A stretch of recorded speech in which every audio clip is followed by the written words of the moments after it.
الحمد لله نحمده ونستعينه ونستغفره ونؤمن به ونتوكل عليه ونعوذ بالله من شرور أنفسنا ومن سيئات أعمالنا من يهده الله فلا مضل له ومن يضلله فلا هادي له ونشهد أن لا إله إلا الله وحده لا شريك له ونشهد أن سيدنا ونبينا محمدا عبده ورسوله صلی اللہ علیہ وسلم. اما بعد، حضرت حسن بصری رحمۃ اللہ علیہ سے روایت ہے کہ نبی کریم صلی اللہ علیہ وسلم نے ایک لشکر روانہ فرمایا جس میں عبداللہ بن رواحہ رضی اللہ تعالی عنہ بھی تھے. لشکر تو کوچ کر گیا، لیکن حضرت عبداللہ بن رواحہ رضی اللہ تعالی عنہ ٹھہر گئے تاکہ وہ حضور صلی اللہ علیہ وسلم کے ساتھ نماز ادا کر سکیں. جب حضور صلی اللہ علیہ وسلم نے نماز مکمل فرمائی تو فرمایا، اے ابن رواحہ، تم تو لشکر میں نہیں تھے. انہوں نے عرض کیا، جی ہاں اللہ کے رسول، لیکن میرے دل نے چاہا کہ میں آپ کے ساتھ نماز میں شریک ہوں اور میں لشکر کی منزل جانتا ہوں، روانہ ہو کر میں ان کو پا لوں گا. تو حضور صلی اللہ علیہ وسلم نے ارشاد فرمایا کہ مجھے اس ذات کی قسم ہے جس کے قبضے میں میری جان ہے کہ اگر تو زمین کی ساری اشیاء خرچ کر دے تو بھی تو اس کوچ کرنے والے لشکر کی صبح کی فضیلت کو نہیں پا سکتا.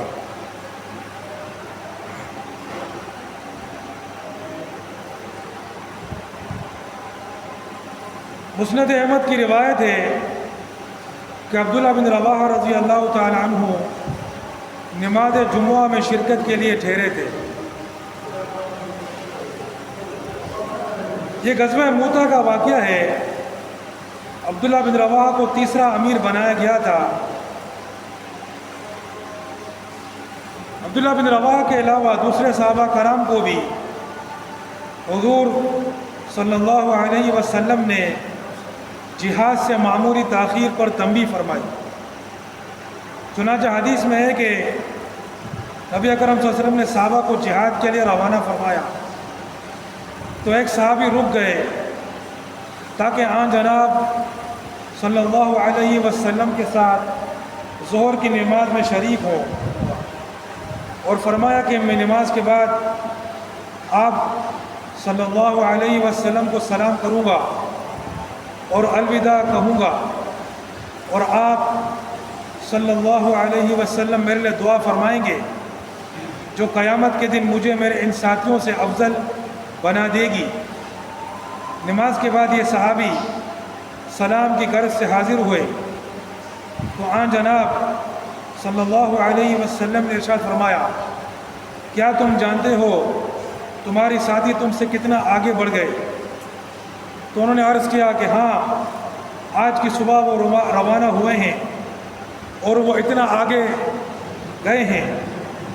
تو نبی اکرم صلی اللہ علیہ وسلم نے ارشاد فرمایا کہ مجھے اس ذات کی قسم جس کے قبضے میں میری جان ہے، وہ تم سے فضیلت میں اس سے بھی زیادہ آگے نکل گئے جتنا کہ مشرق و مغرب کے درمیان فاصلہ ہے.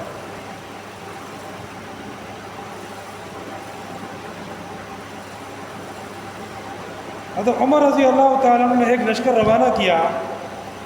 حضرت معاذ بن جبل رضی اللہ تعالیٰ عنہ رک گئے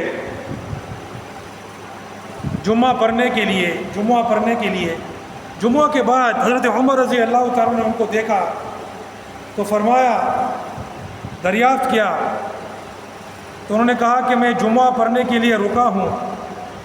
حضرت عمر رضی اللہ تعالیٰ عنہ نے فرمایا کہ کیا آپ کو نبی اکرم صلی اللہ علیہ وسلم کا یہ فرمان معلوم نہیں کہ جہاد میں ایک صبح یا شام دنیا و مافیہ سے بہتر ہے؟ مسند احمد کی روایت میں یہ واقعہ مرفوع بیان کیا گیا ہے. ابو ہریرہ سے روایت ہے کہ آن جناب صلی اللہ علیہ وسلم نے رات کے وقت ایک لشکر کو روانہ ہونے کا حکم فرمایا تو انہوں نے عرض کیا کہ رات ہی کو نکل جائیں یا صبح تک ٹھہریں. آپ صلی اللہ علیہ وسلم نے فرمایا کہ کیا تم کو یہ بات پسند نہیں کہ جنت کے باغوں میں سے کسی باغ میں رات کو گزارو؟ غزوہ تبوک میں مخلص صحابہ رضی اللہ تعالیٰ عنہ جو حضور صلی اللہ علیہ وسلم کے ساتھ نہیں گئے تھے، 50 دن تک نبی صلی اللہ علیہ وسلم اور مسلمانوں نے ان کا بوائکاٹ کیا، یہاں تک کہ اللہ نے ان کی توبہ قبول فرمائی۔ یہ 3-4 واقعات ہیں اور سب کا جو مقصد ہے وہ ایک ہی ہے کہ جہاد کے اندر تھوڑا سا وقت بھی کتنا افضل ہے، کتنا بلند ترین ہے۔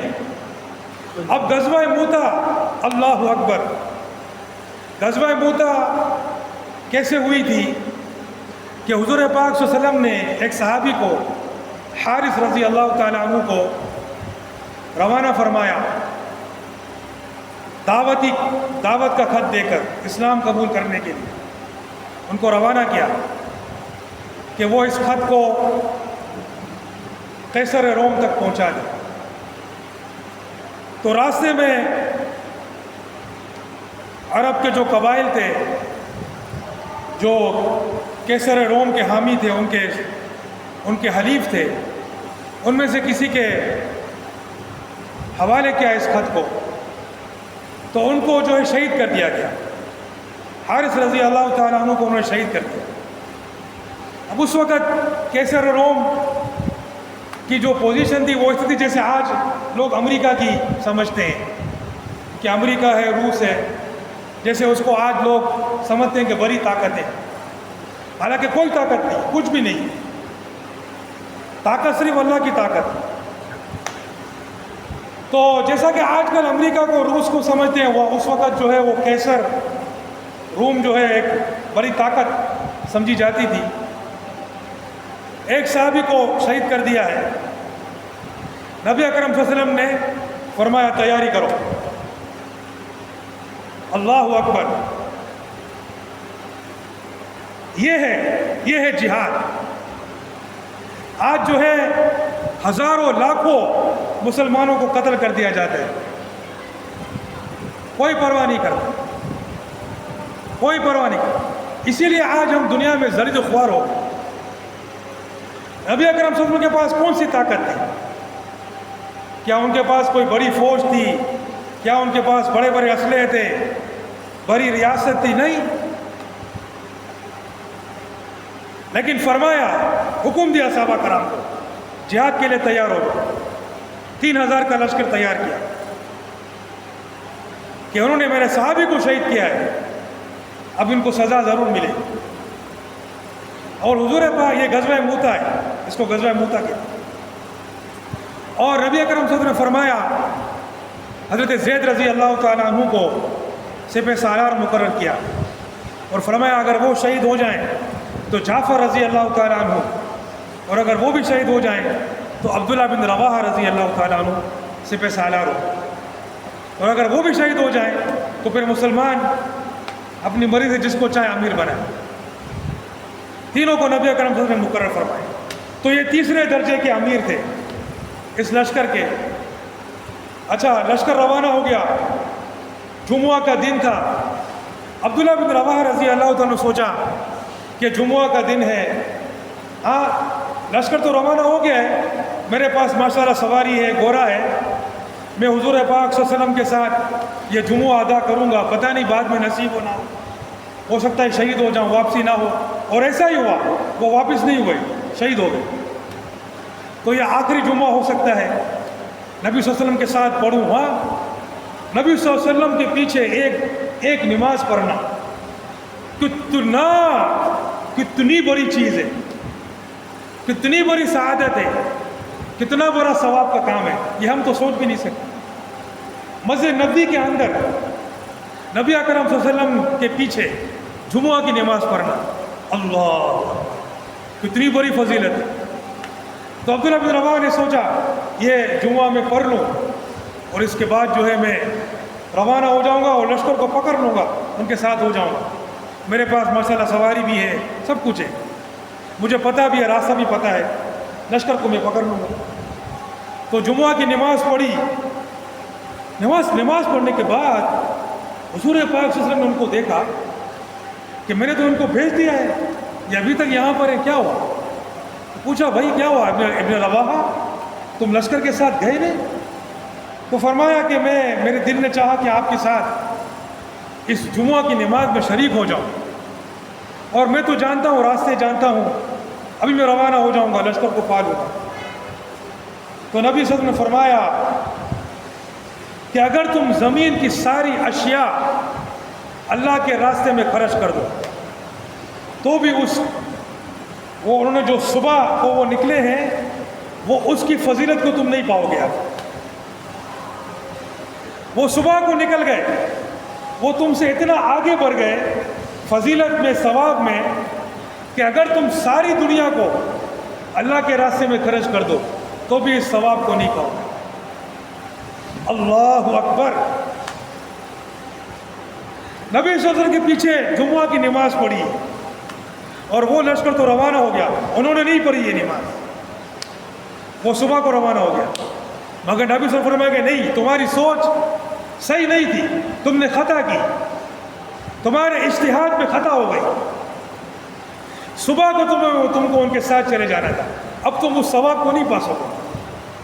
اسی طرح کا ایک اور واقعہ ایک صحابی کا ہے کہ ان کو بھی جہاد کے لیے روانہ فرمائے، لشکر کو روانہ فرمائے. صحابی نے کہا، سوچا کہ میں حضور صلی اللہ علیہ وسلم کے ساتھ یہ نماز پڑھ لوں، ظہر کی نماز، اور نبی صلی اللہ علیہ وسلم کو اس کے بعد ان سے سلام کروں گا، ان سے دعا لوں گا. ہاں، یہ ساری چیزیں مجھے حاصل ہو جائیں گی جو میرے ساتھیوں کو حاصل نہیں ہو. وہ تو صبح چلے گئے. ہاں، میں تو ظہر کی نماز ہی پڑھوں گا، نبی صلی اللہ علیہ وسلم کے ساتھ ان کو الوداع کروں گا، الوداعی سلام کروں گا، ان سے دعائیں لوں گا، پھر میں ان کو لشکر کو پکڑ لوں گا. تو ظہر کی نماز پڑھی، نبی صلی اللہ علیہ وسلم کے پاس حاضر ہوئے. تو نبی صلی اللہ علیہ وسلم نے ان کو دیکھا کہ یہ تو پیچھے رہ گئے، ابھی تک گئے نہیں ہیں. تو فرمایا کیا تم جانتے ہو تمہارے ساتھی تم سے کتنا آگے بڑھ گئے؟ صحابی نے کہا ہاں مجھے پتہ ہے، ابھی صبح کو نکلے ہیں، بس یہاں تک پہنچے ہوں گے، ابھی میں جا کے ان کو پکڑ لوں گا. بولا نہیں، وہ تم سے فضیلت میں، ثواب میں اتنا آگے نکل گئے کہ مشرق و مغرب میں بھی اتنا فاصلہ نہیں، اس سے بھی زیادہ تم سے آگے نکل گئے. نبی صلی اللہ علیہ وسلم نے ایسا صحابہ کرام کو ٹرین کیا اللہ کے راستے میں جہاد کے لیے کہ تم میرے پیچھے نماز کو چھوڑو، تم خانہ کعبہ کو چھوڑو، تم مسجد نبی کو چھوڑو. یہ جو جہاد کا راستہ ہے، اللہ کے راستے میں لڑنے کا راستہ، اللہ کے دشمنوں سے مقابلہ کرنے کا راستہ، تاکہ اللہ کا دین صرف مکہ مدینہ تک نہ رہے بلکہ پوری دنیا پہ غالب ہو جائے، اس راستے میں لگ جاؤ.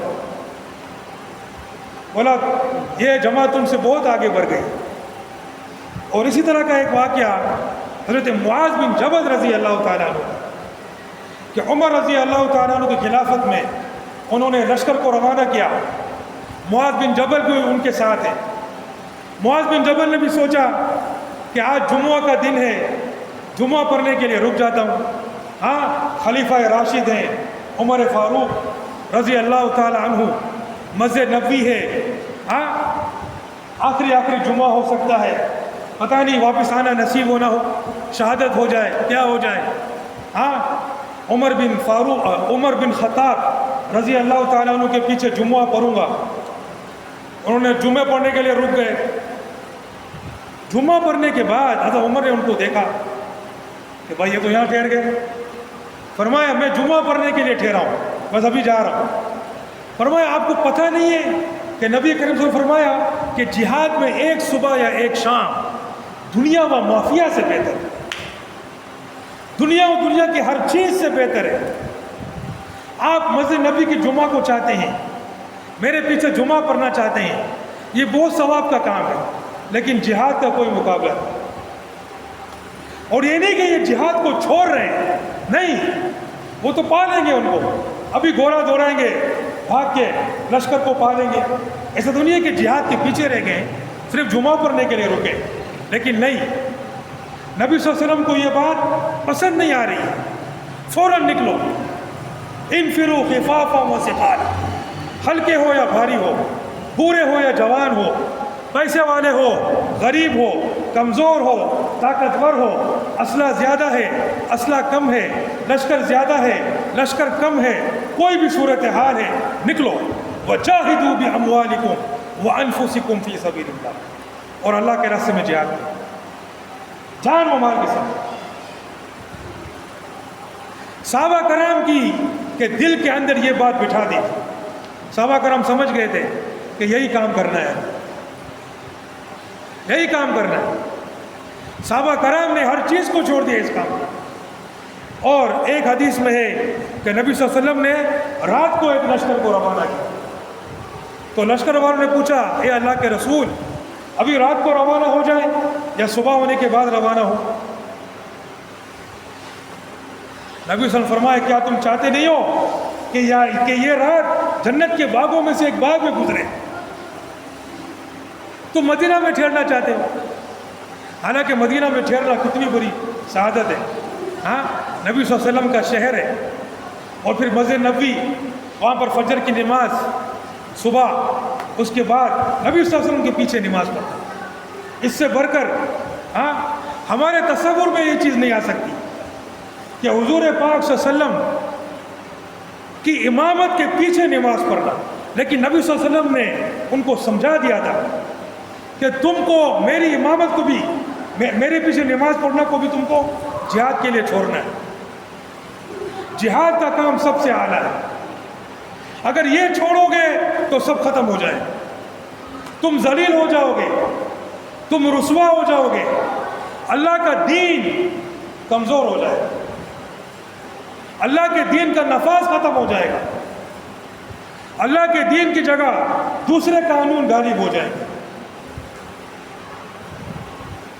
ماشاء اللہ کے قانون غالب ہو جائیں گے, جمہوریت کے قانون غالب ہو جائیں گے, بادشاہت کے قانون غالب ہو جائیں گے, اقوام متحدہ الکفرہ کے قانون غالب ہو جائیں گے اگر تم جہاد کو چھوڑو. آج دیکھو ہر کوئی اقوام متحدہ کا سو بنا ہوا ہے. اقوام متحدہ کیا چیز ہے؟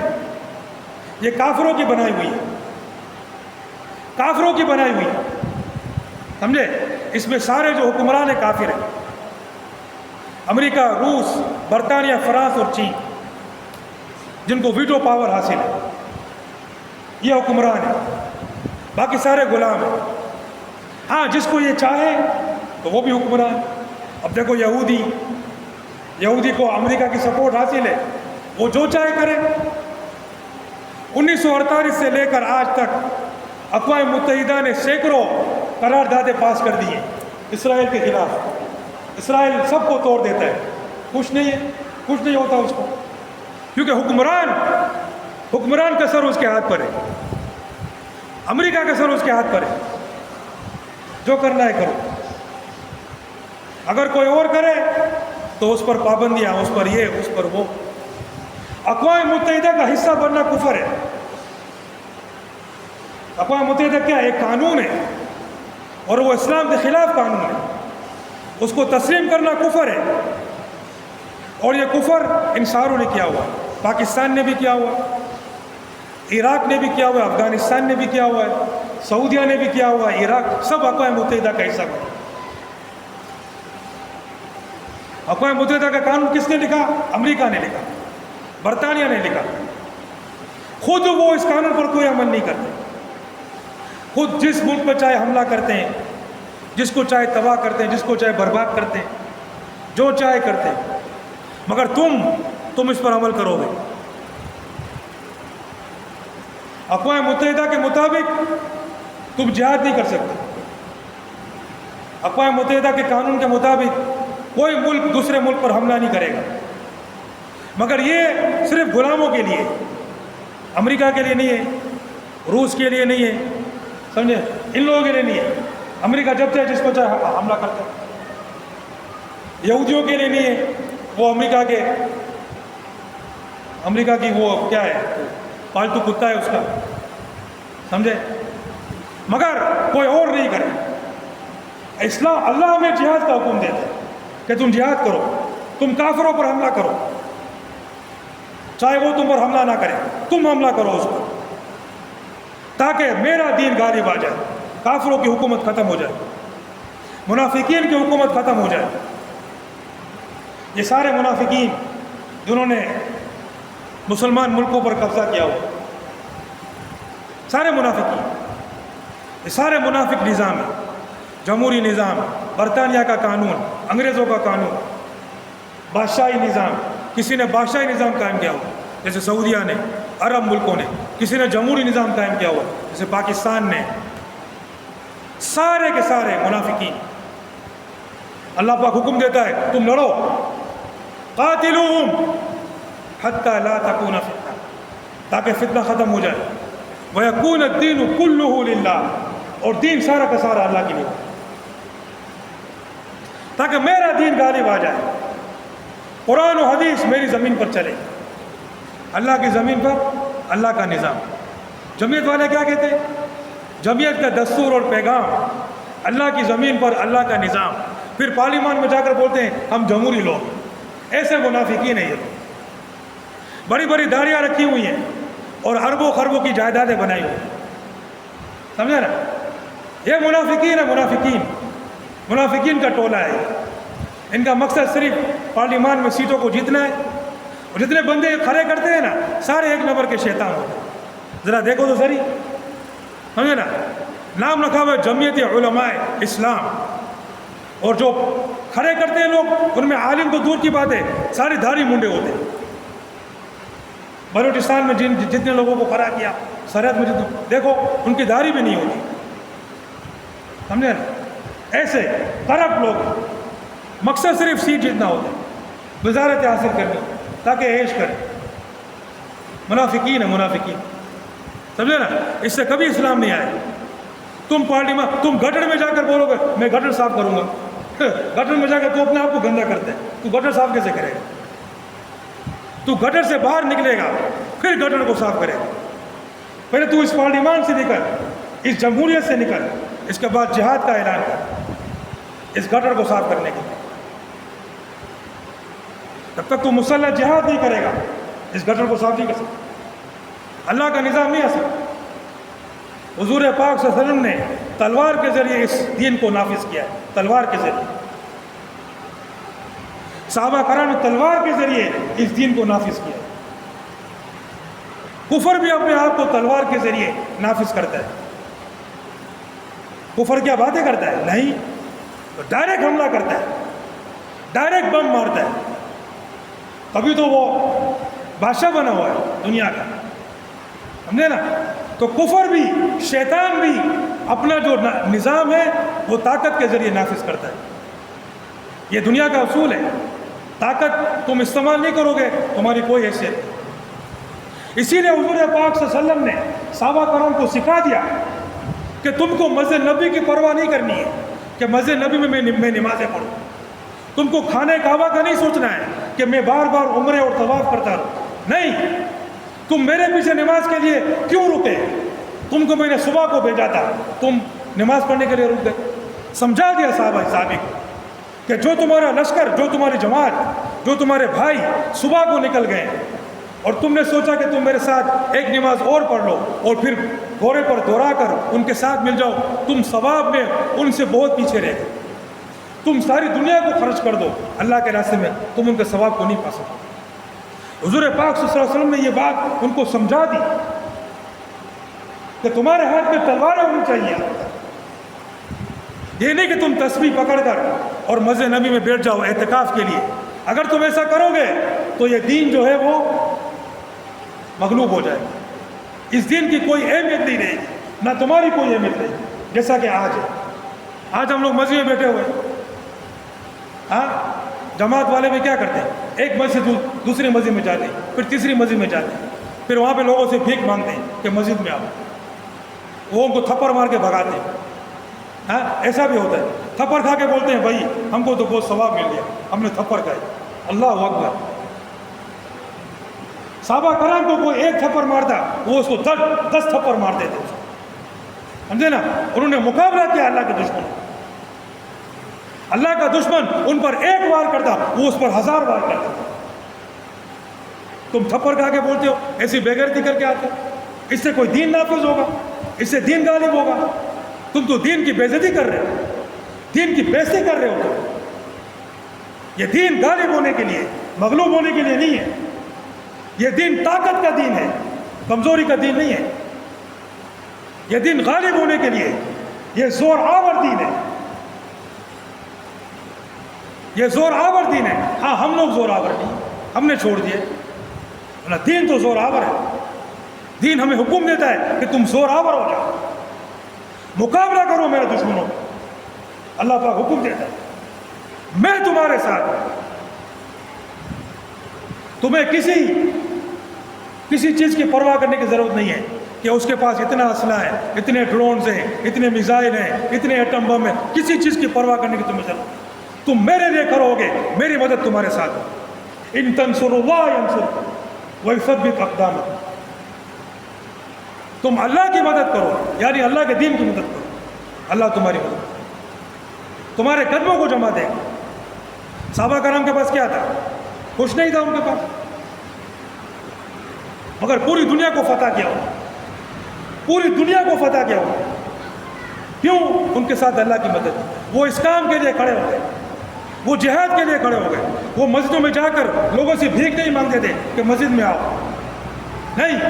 وہ اللہ کے دشمنوں کا مقابلہ کرتے تھے تلوار سے, کفر کے نظام کو ختم کرتے تھے اور اللہ کے نظام کو قائم کرتے تھے. انہوں نے اس دین کو قائم کیا. اگر وہ یہ کام نہیں کرتے تو آج پاکستان میں بھی اسلام نہیں ہوتا, آج پاکستان میں بھی اسلام نہیں ہوتا.